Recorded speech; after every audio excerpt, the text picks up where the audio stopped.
Magandang hapon po sa inyong lahat. Ating pagtikayan ang panahon ng Kwaresma. Ito ay isang malalim na 40 araw na panahon ng pagbininay, pagsisisi, at espiritual na paghahanda patungo sa Pasko ng pagkabuhay. Habang ang buong panahon ito ay nakatuon sa paglalakbay ni Kristo patungo sa krus. Ang pitong muling wika ni Jesus ang nagsisilbing rurok ng emosyon at teolohika ng paglalakbay na ito. Ang mga salitang ito ay pitong maiging parirala o pangungusap na naitala sa 4 na ebanghelyo na binigkas ni Jesus noong siya ay pinako sa krus.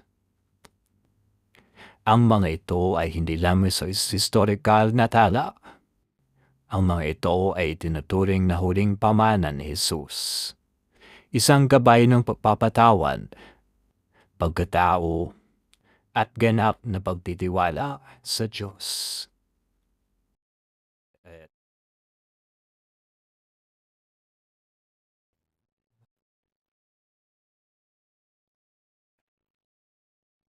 Ang unang wika ni Jesus, Ama, patawarin mo siya sapagkat hindi nila nalalaman ang kanilang ginagawa.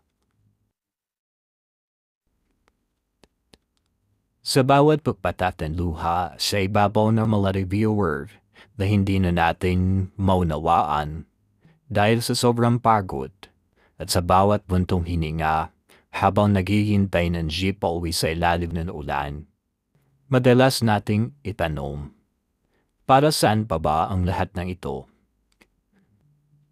Ang unang wika ni Jesus sa krus ay hindi lamang sandiri hiling para sa kapatawaran. Ito ay isang salamin ng ating sariling pakikipaglaban bilang kabataang Pilipino. Tayo ay nakapako sa krus ng mga ekspektasyon. Nakapako tayo sa pressure na maging breadwinner agad pagka-graduate. Sa pressure na maging kasing perpekto ng mga nakikita natin sa Instagram o TikTok. At sa krus ng ating sariling mga silent battles. Maraming beses tayong hinusgahan ng mga natatanda. Sasabihan tayong snowflake o tamad nang hindi nila nakikita ang bigat ng mundong digital at pisikal na sabay nating pasan-pasan. Pero sa gitna ng hapdi, ang unang hakbang ng pagbangon ay ang pag-unawa na ang mundo sumusugat sa atin ay madalas ding bulag sa ating tunay na halaga. Ang buhay ay hindi isang tuwid na karsada. Ito ay isang masukal na daan na uno na tinik, lalo na para sa atin na lumalaki sa mundong puno ng ingay ngunit kulang sa pakikinig.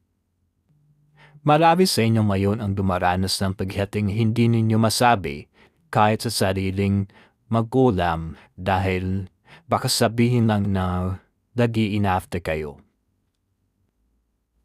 Iyong pakiramdam na kahit anong all-nighter ang gawin mo sa pag-aaral, parang laging kulang ng sapat.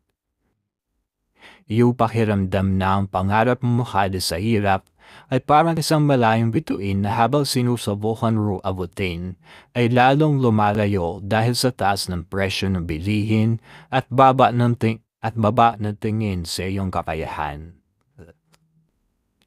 Ngunit kapatid, pakinggan mo ito.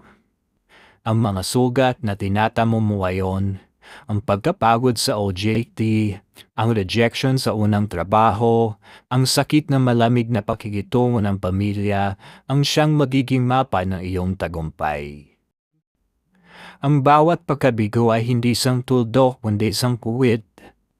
Huwag mong ikahiya ang iyong mga mental breakdowns dahil ang pag-amin na ikaw ay pagod ay patunay na ikaw ay lumalaban na higit pa sa iyong makakaya. Sa usaping tagumpay, Madalas tayong maligaw sa tislap ng material na bagay.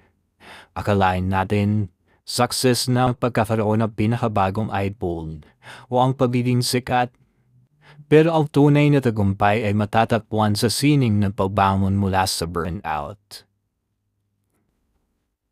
Paano mo ba malalaman na ikaw ang matatag o hindi ka pa kailanman napatumba ng pagkatalo sa isang kompetisyon o ng pagbagsak sa isang subject na akala mo ay kabisado mo na?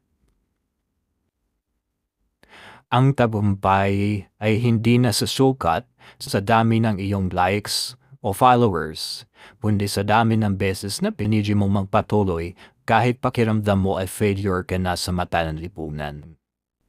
Sa bawat patawad na binibigay mo sa iyong sarili sa tuwing ikaw ay nagkakamali o nagkakaroon ng maling desisyon sa pag-ibig o karera, doon nagsisimula ang tunay na lakas.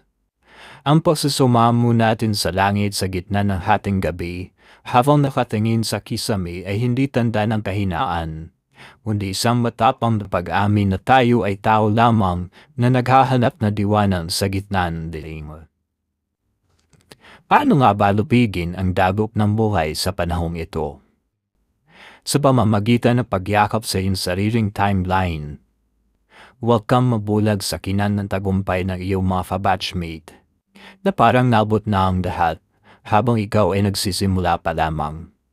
Ang iyong laban ay at ang panahon ay darating din sa paraang hindi mo inaasahan. Ang spicy na bahagi ng buhay ay ang mga pagkakataong akala mo ay katapusan na. Yung panahong wala ka ng pamasahe, yung panahong iniwan ka ng tao akala mo ay kasama mo habang buhay. O yung panahong hindi mo alam kung saan ka kukuha ng pambayad sa tuition fee. Ang mga luhang ito ang nagpapalinaw sa ating paningin. Ang hirap ay parang apoy na nagpapadalisay sa ginto, kahit sa bawat pagkakataon na parang gusto mo nang bumitaw, alalahanin mo ang unang recap. Patawarin mo sila. Patawarin mo ang mga taong hindi naniniwala sa iyo. Patawarin mo ang sistemang tila hindi ka pinapaboran. At higit sa lahat, patawarin mo ang iyong sarili sa hindi pagiging perfecto. Bumangon tayo, kabataang Pilipino. Hindi ka nilikha para lang maging biktima ng iyong tadhana. Nilikha ka para may arkitekto na iyong kinabukasan. Nilikha ka para maging arkitekto na iyong habdaan. Failure attends na ay ang habdan lamang patungo sa mas mataas na antas ng iyong pagkatao.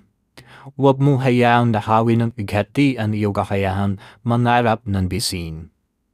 Ang pighati ay pansamantala, ngunit ang karakter na nabubuo sa loob mo ay panghabang buhay. Kapag malaya na ang iyong puso sa pait na nakaraan at sa inggit sa kasalukuyan, doon ka magkakaroon ng puwang para sa tunay na tagumpay na may kasamang kapayapaan. Sa huli, tandaan mo na ang krus na pasan mo ngayon ay hindi dulo ng iyong kwento.